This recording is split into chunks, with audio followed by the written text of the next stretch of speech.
Real struggle isn't always loud. Sometimes it's the quiet pain that settles in your bones on a cold night with nowhere to go. Picture a young Eric Thomas, just a boy, curled up in the shadows of an abandoned Detroit building. The city buzzes around him, but for Eric, the world is silent. His only company is the biting wind and hunger. He wasn't dreaming of success, he was just trying to survive until sunrise. While other kids worried about homework, Eric worried about staying safe and not freezing to death. He slept on a pillow of cold, hard concrete. People walked past him, never seeing him. He was invisible, a ghost in his own city. The loneliness was crushing, heavier than any blanket. No one to call, no door to knock on, no warm bed. That kind of isolation can break a person, steal your hope, and leave you empty. Every sunrise was just another day to fight through. No joy, no excitement, just the raw challenge of staying alive. This quiet, painful struggle was the fire that would one day forge a powerful voice. But back then, it was just fire, and it was burning him up. That was Eric's reality, and it was only the beginning. How does a young man end up like this? It doesn't happen overnight. Eric's story started with a tough home life. Fights, feeling misunderstood, not belonging. At 16 he ran away, thinking he'd find freedom, but found only hardship. No plan, no money, no diploma, just survival mode. For 2 years he moved from one abandoned building to another, eating from garbage cans. The world told him he was a nobody, and he started to believe it. Self-doubt crept in, poisoning his mind. He saw himself as a failure, a dropout, homeless, no family. Watching others move forward, he felt stuck in a cycle of poverty and despair. The dreams of his childhood were gone, replaced by harsh reality. No father figure, no mentor, just a boy trying to figure it out alone. He wandered without a map, lost and uncertain. When you're that lost, you start to think maybe this is all you'll ever be. A ghost on the streets of Detroit. But even in the darkness, a spark can survive. Eric's story wasn't over. Sometimes your breakthrough comes as a whisper. For Eric, it was a pastor at a church he visited for free food. The pastor saw past the dirty clothes and hunger. He saw potential. He told Eric, "You have so much potential. You're better than this. You don't belong here." Eric had heard people talk at him, but this man spoke to him. For the first time, Eric felt seen. Someone believed in him. That conversation planted a seed, a spark of hope. The pastor challenged Eric to see himself differently, to imagine a new future. It was a lifeline to a drowning man. This was the turning point, the moment the story started to shift. Eric began to wonder, what if he's right?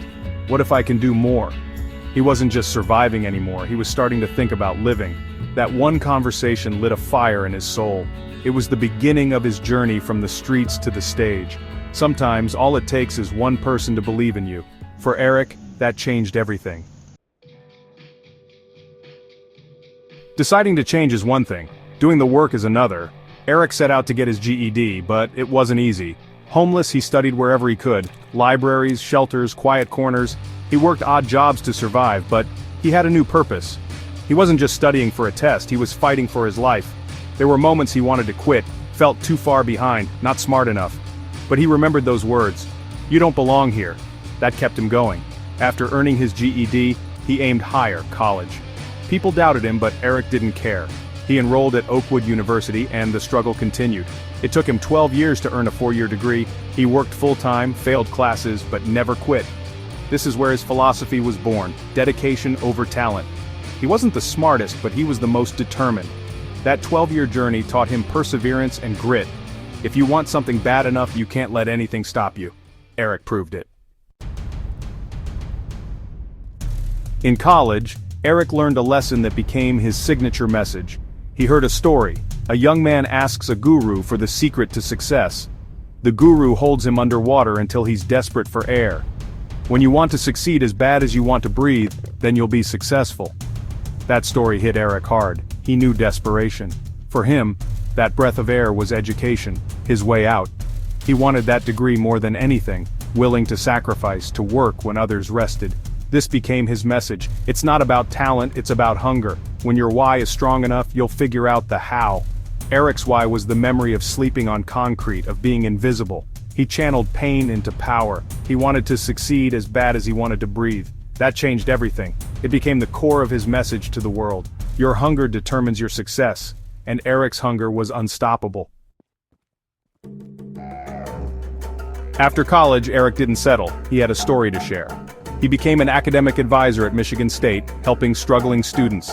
He saw himself in them and spoke their language, real, raw, authentic.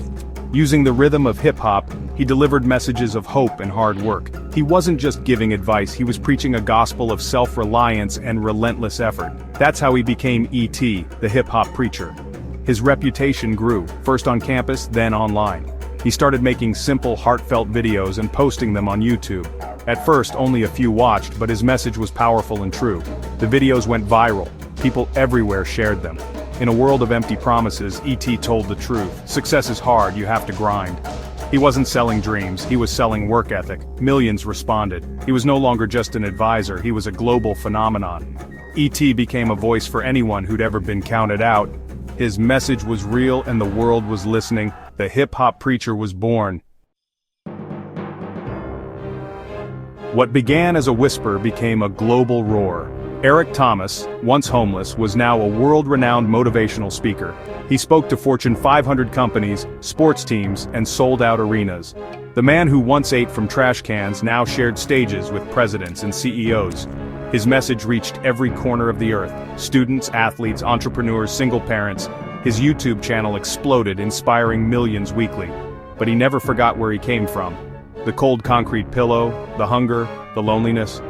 That struggle is the foundation of everything he does. He's living proof your past doesn't define your future. The high school dropout became Dr. Eric Thomas. He didn't just overcome, he transformed. He turned his pain into fuel, his mess into his message. And now, his message lights the way for others. So what's the lesson? Your current situation is not your final destination. Where you are now doesn't have to be where you are a year from now. Eric Thomas was at the bottom, homeless, hopeless, counted out. He rose up, not by luck, but by decision and relentless action. That's the secret: hard work, dedication, and a refusal to quit. Look at your own life. What's your struggle, your concrete pillow? Whatever it is, you have the power to overcome it. You can turn pain into purpose, setbacks into comebacks. Eric Thomas is proof. If he can become Dr. Eric Thomas, what can you do? Don't wait for rescue. Be your own rescue. Find your why, want it as bad as you want to breathe, and go get it. The road will be hard, but you must keep going. Eric's story is a reminder. No matter how dark it gets, the sun will rise. And when it does, it's your turn to rise with it.